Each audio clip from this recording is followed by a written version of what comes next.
Мої шановні глядачі, усіх вітаю на своем канале. Хочу поделиться с вами впечатлением о нашем путешествии буквально через всю Америку, потому что мы переезжаем из Сан-Диего, это западное побережье, в Северную Каролину, это восточное побережье. Мы выехали достаточно рано утром, и к часам 11 мы уже пересекли границу с Аризоной.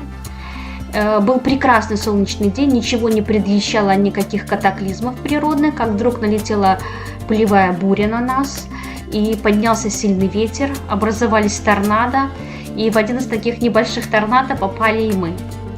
Но все также очень быстро успокоилось, небо просияло, и, в общем-то, мы достаточно спокойно преодолели дальнейшую дорогу. Единственное, что нас настиг все-таки уже, правда, под вечер достаточно сильный дождь, что очень странно для этого времени года и вообще для Аризоны. А сейчас мы направляемся в самый центр штата Аризона.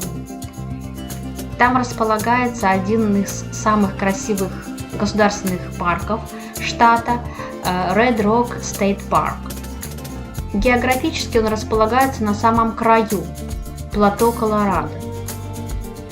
Сейчас мы едем на самый первый viewpoint этого парка, откуда и начинается, в общем-то, большинство хайкинговых троп для начала исследования этого огромного парка. Здесь располагается визитор-центр с картами и подробными маршрутами, с чего начать изучать это дивное место, а также огромный паркинг, санитарные удобства, ну, в общем, все, что необходимо для путешественников. Долгое время эти земли были в частном владении, и только в 80-х годах государство выкупило эти территории. И со временем Red Rock парк получил звание государственного парка. Вокруг парка также продавались недорого земля, участки под застройку, поэтому здесь очень быстро выросли небольшие такие туристические городки, в которых, в основном ресторанчики, кафешки и отели. А вот еще один красивый поинт для посещения, он называется Bay Rock, что в переводе означает «красивая скала», но на самом деле это не скала, технически это холм, и этот холм состоит из красного песчаника. К сожалению, под воздействием эрозии и ветра он разрушается постоянно. А в самих скальных породах содержится оксид железа и марганец, что придает такой красивый вид этим скалам. В интернете нашла такую информацию, что все эти живописные фантастические виды запечатлены более чем в 60 голливудских картинах. Но это не удивительно. Места здесь действительно очень красивые, и это привлекает сюда много такой богемной публики, артистов, писателей, художников, музыкантов. Они очень любят это место, многие здесь купили недвижимость и отдыхают здесь периодически. Вообще, за счет того, что в Сидоне очень мягкий климат, за счет ее уникального расположения, дома буквально вточены в скалы, и как бы не создается какой-то вот резонанс между город, а скалы, но все очень хорошо вписывается в рельеф. Вот она и сама Сидона. За счет того, что здесь такая артистическая публика вся собрана, здесь очень много картинных галерей, каких-то художественных магазинчиков, много всяких сувенирных красивых лавочек. К сожалению, мы не смогли найти место для паркинга и погулять по городу, потому что это был разгар выходного дня, и туристов было просто тьма тьмущая. Мы просто проехались, посмотрели окрестности. Конечно, виды завораживающие просто. В общем-то, Сидону и эти места можно посещать в любое время года, поскольку за счет уникального расположения. Здесь очень мягкие климатические условия, здесь не жаркое лето и, в общем-то, мягкая зима, в отличие от территории всей остальной Аризоны, в которой очень жесткие климатические условия, достаточно жаркое лето и достаточно холодная ветреная зима.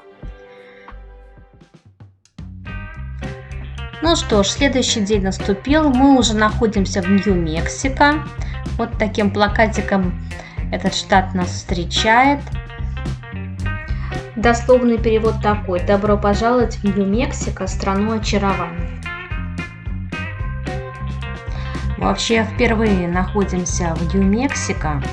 Мы до этого ни разу здесь не были, и очень интересно посмотреть этот штат. Здесь тоже очень много располагается интересных мест, национальных памятников природы и истории.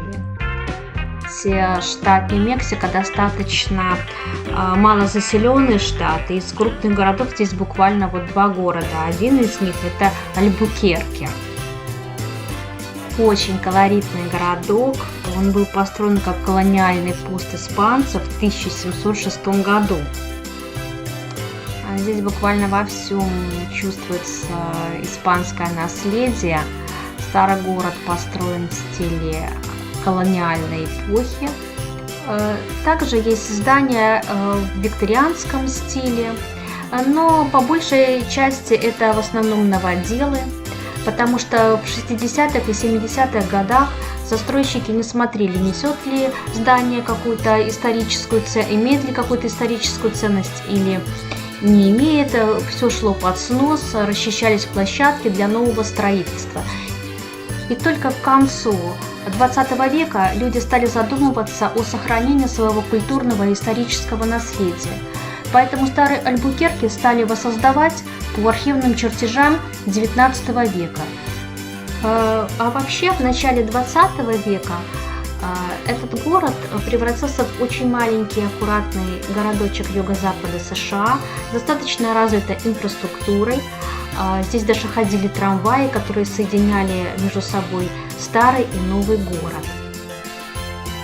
В многочисленных лавочках и магазинчиках продаются сувениры, посвященные мексиканской тематике и индейской тематике, потому что на территории Нью-Мексико проживало несколько крупных индейских племен, и они до сих пор там проживают, там много резерваций, таких как Команчи, Апачи и Навахо.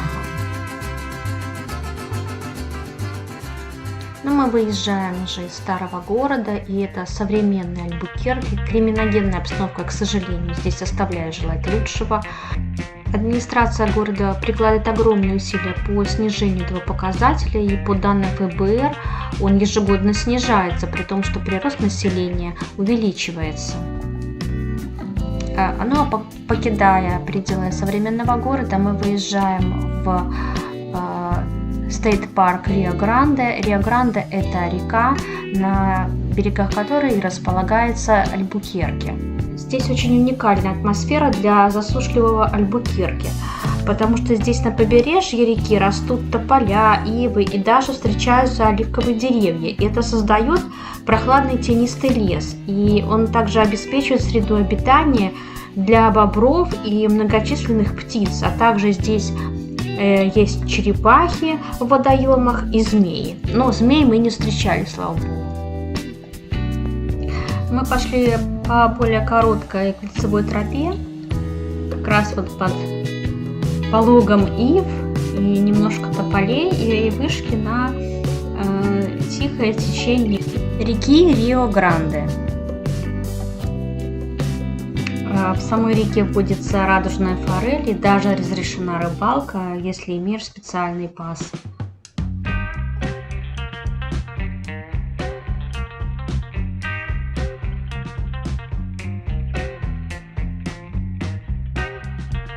И сейчас мы двигаемся дальше. Нас ждет встреча с одной из самых старых столиц Соединенных Штатов Америки. Это Санта-Фе и один из, наверное, самых красивых городов Нью-Мексико.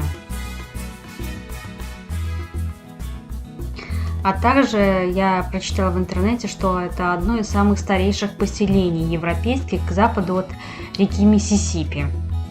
До этого, конечно, это место тоже было заселено индейцами Пуэбло, но в 1607 году здесь образовался город Санта-Фе, который в переводе с испанского означает «святая вера».